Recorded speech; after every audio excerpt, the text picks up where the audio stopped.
Welcome students. We are going to study a module from the paper Biodiversity 1. It is from unit 4, that is Bryophytes, and the module is Classification, Morphology and Anatomy of Rixia. I am Sriveni Tari, Assistant Professor from PSC Saracen College of Arts and Science. Outline of the module includes Rixia, classification, morphology and anatomy. Learning outcomes include classifies Rixia, describes the morphology of Rixia, explains the anatomy of Rixia. In this module, we will be studying in detail the classification, morphology and anatomy of Rixia. Now let us first study the classification. Class is Hepaticopsida, that is also referred to as liverworts, due to the presence of the liver-like or leaf-like thallus. Order is Marcaceous, that shows the presence of the thalloid Hepaticopsida members. Family is Rixiaceae, that is having the typical Enthridia, Archegonia and the sporophyte. The genus is Rixia. Here, family Rixiaceae is having a single genus, that is Rixia. Genus Rixia comprises about 138 species which are cosmopolitan and widely distributed both in tropical and temperate regions, with the exception of a single aquatic species, that is Rixia flutans. All the other species are terrestrial. About 28 species of Rixia have been reported from different parts of India. Let us discuss the morphological features of Rixia. Here, the morphology is being discussed with respect to the gametophytic stage. The plant body is thalloid. It is small, green, flat and fleshy. In the picture, the thallus of Rixia can be seen. It grows prostrate on the ground, that is close to the ground surface, and branches freely by dichotomy. The moment you see dichotomous branches, you can identify that it is Rixia. Then, due to the dichotomous branching, it takes up the rosette form that can be seen in the picture. Now, the Rixia thallus has got dorsal and the ventral surface. Dorsal is the upper surface and the ventral is the lower surface, that is close to the ground. The branches of the thallus are referred to as the thallus lobes. The thallus lobes become linear to wedge-shaped or obcordate. The thick middle portion is referred to as the midrib. In the picture, it is marked, that is showing the presence of the midrib. On the upper region of each lobe, there is generally a median groove or furrow, usually called a dorsal groove. Here, the various characters that we have discussed are seen. The first thing that is labeled is the apical notch. The terminal apex is showing the presence of the apical notch. Then, the branches are referred to as the thallus lobe. Then we have the midrib, that is very prominent, and on the dorsal surface itself, there will be presence of the sporophyte during the sporophytic phase. And on the ventral side, we have the rhizoids that we are going to study now. Here, now the structures which are present on the ventral surface.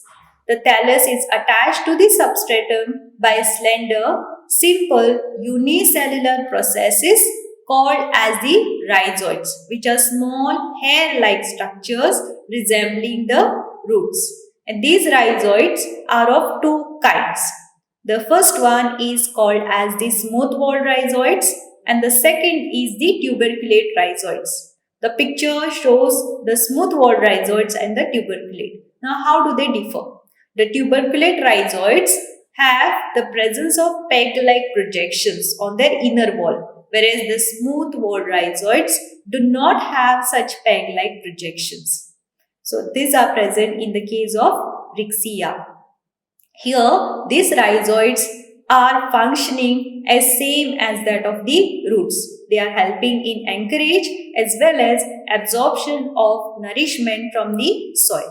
Then, Arising from the lower surface of the thallus, in addition to the rhizoids, are the violet membranous scales.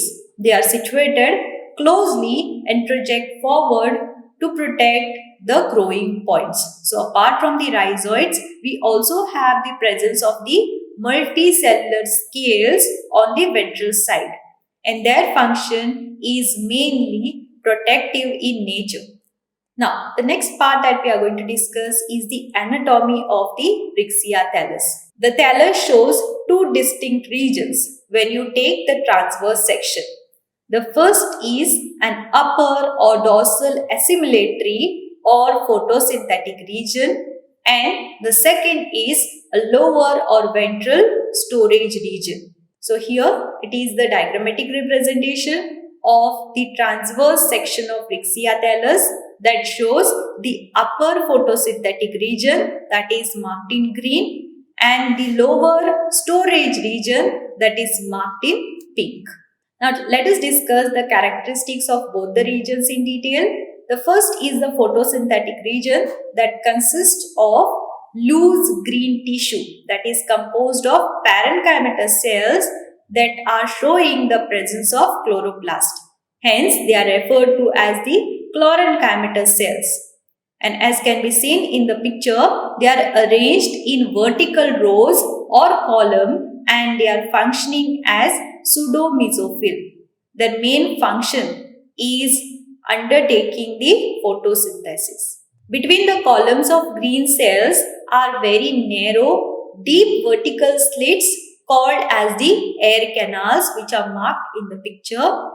These air canals or channels communicate with the exterior through gaps in the upper pseudoepidermis, and these gaps are called as the air pores. So the photosynthetic region will be having the vertical rows of the chlorenchymatous cells, and in between we are going to see the air canals or the channels that opens up on the upper pseudoepidermis by means of air pores.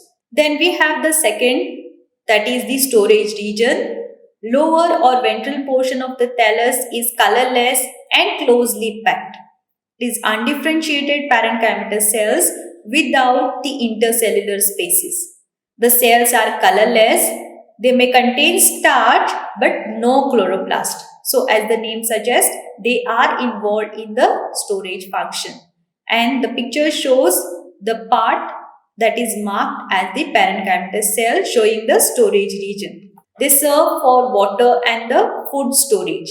Lowermost cells are small in size and regularly arranged to form the lower epidermis that gives rise to the rhizoids and the scales. So these are some of the online and the offline references for your further reading.